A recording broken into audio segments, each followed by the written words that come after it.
Hi, I'm Anatole, and this is my review of Batman the Animated Series, Season 1, Episode 12, titled It's Never Too Late. Scored 7.8 on imdb.com, and it first aired September 10th, 1992. My thoughts on this episode are the intention was better than the execution. And I'll get to my reasons for that after the plot summary, courtesy of Wikipedia. Plot of the episode.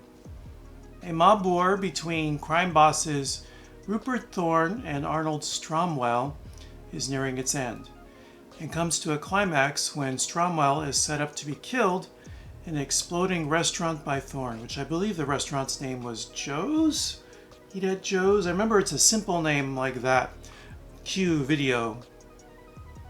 Batman saves him at the last moment, and aided by Stromwell's brother, now a priest who lost his leg years before, an accident for which Stromwell carries a secret guilt, tries to persuade him to give up his life of crime and help the police bring Thorne down by testifying against him. And that brother is voiced by actor Paul Dooley, who was a character actor, appeared in many comedies. He was the character of Wimpy in Robert Altman's Popeye, and he was also the mother of Molly Ringwald in 16 Candles. Nailed it. Now for my thoughts on the episode. The concept of the episode is quite interesting, and what I really liked about it was that we got to see the ground level crime instead of focusing on one of the supervillains. And a lot of the modern comic books tend to focus almost exclusively on the supervillains. And for me, it's just as interesting when we can focus on the crime of Gotham, because the concept of Batman stems from the killing of his parents by a common criminal and not by a supervillain, although they have tried to retcon that a number of times. In the continuity, outside of the continuity, many times they tried to insert one of the supervillains into that. Just think of the Batman film from 1989. But at its core, the story began with, and the early issues of Batman were about him fighting the common criminal. So, because the character himself is just a man trying to do heroics in a world populated by superheroes. For me, it's interesting when we see that man pitted against other men and women, not against other superhumans. And so at the root, I like the idea of this story. I also like that this story is trying to grapple with the idea of rehabilitation and redemption. For me, at its heart, Batman is a hero of rehabilitation and redemption, not a hero of vengeance. And that is really open to interpretation. Many creators take the character and they focus on the idea of vengeance. But for me, Batman is not about vengeance. If he were about vengeance, he would be another character completely. I'm thinking of the Marvel character, the Punisher. That is a character of vengeance. For me, the character of Batman is a character of rehabilitation. In his mind, one day Gotham can be healed. If you are the mind of vengeance, you have in the mind that you are there to balance the sheet after. And the reason why you have to balance the scales, is because the scales are going to be imbalanced, maybe one day broken. So that's what separates him from Two-Face, for example. And Two-Face is an interesting point to bring up, because in the production order, that's why this is number 12 in production order, number 6 in airing.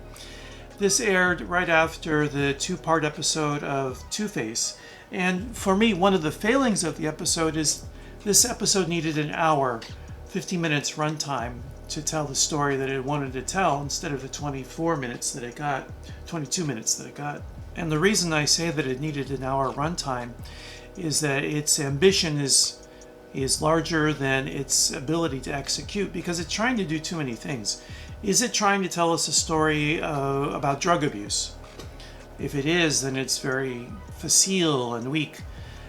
It doesn't really explore that idea at any consequence. And the main character is not dealing with that at all. He is the villain who's perpetuating that, but we don't even see the scale which he's perpetuating that. We get a sense of the victims from his crime because his son is a victim of that crime, but we don't see anything beyond that. We don't see how deep the corruption extends that allows him to be this drug pusher within the city. So that is just more of a plot contrivance, plot necessity, unfortunately, because it's such a heavy topic. Another reason why I feel like this episode needed an hour is because too much gets hand-waved in order to make the plot run. So we get a news story at the beginning of the episode that tells us that the commissioner and the police are investigating this up-and-coming hood, who is his name is Arnold Stromwell, but we don't get any scenes of the police investigating Stromwell. We get Batman eavesdropping on the meeting between Stromwell, well, actually before the meeting between Stromwell.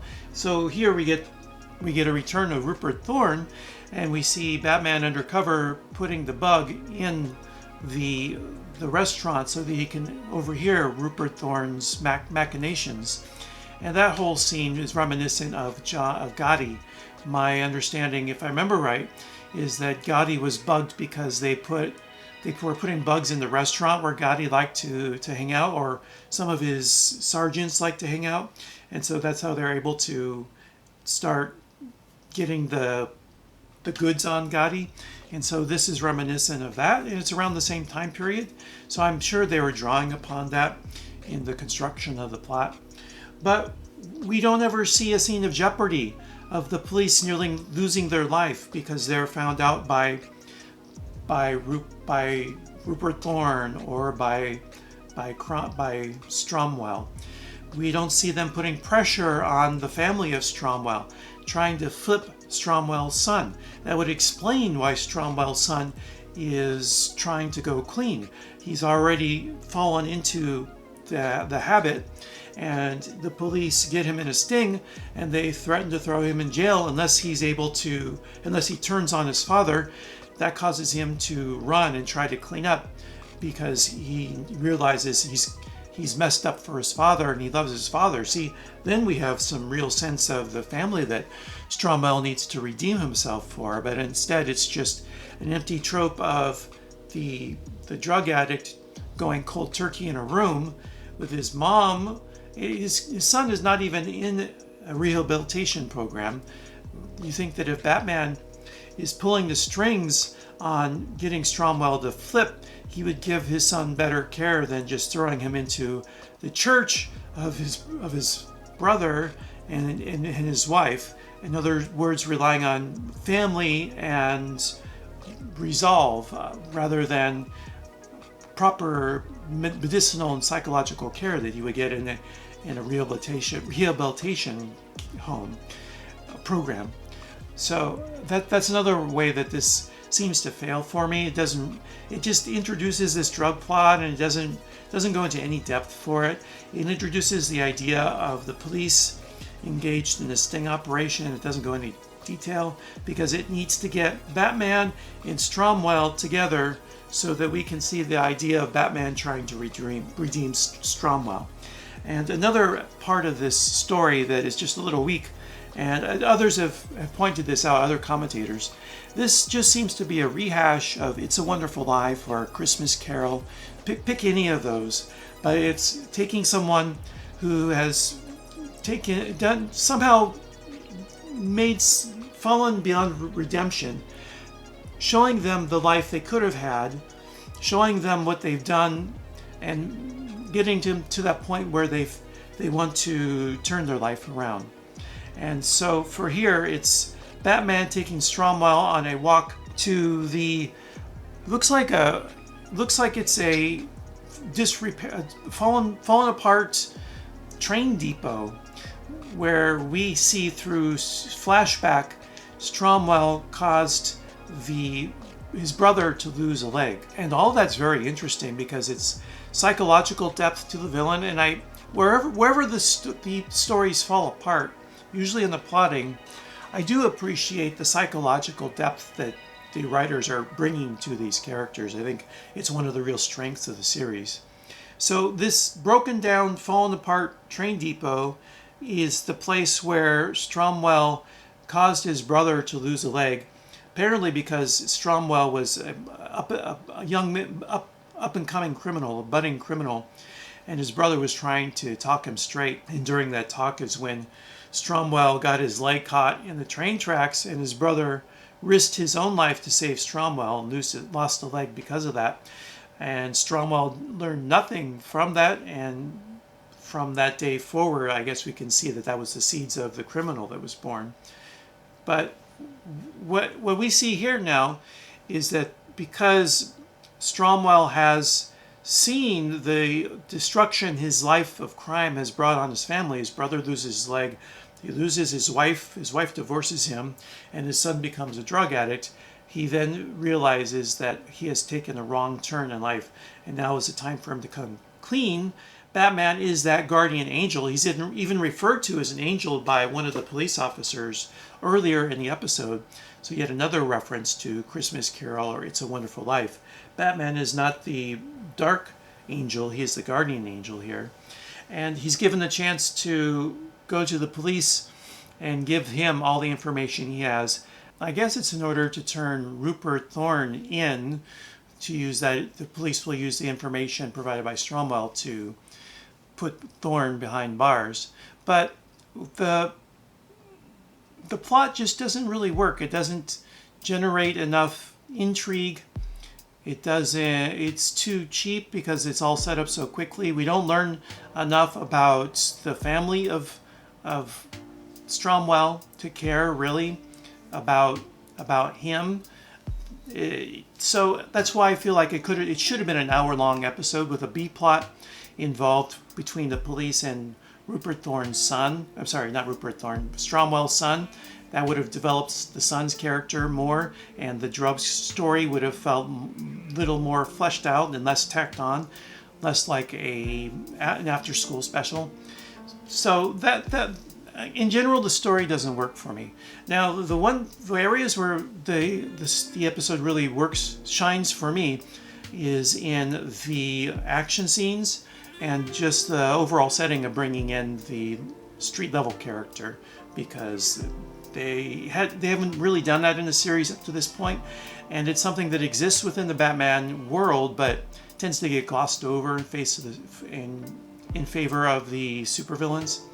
So, yeah, like I said, the areas where it really shines are the low-level villains, the story of a villain seeking redemption through Batman, and the action sequence. And I wanted to point out, I made a note that last sequence, the last 7 minutes, is really well done. It's the kind of sequence that could be done cheaply in animation and not done at all in an hour-long network television show at the time, at 1992.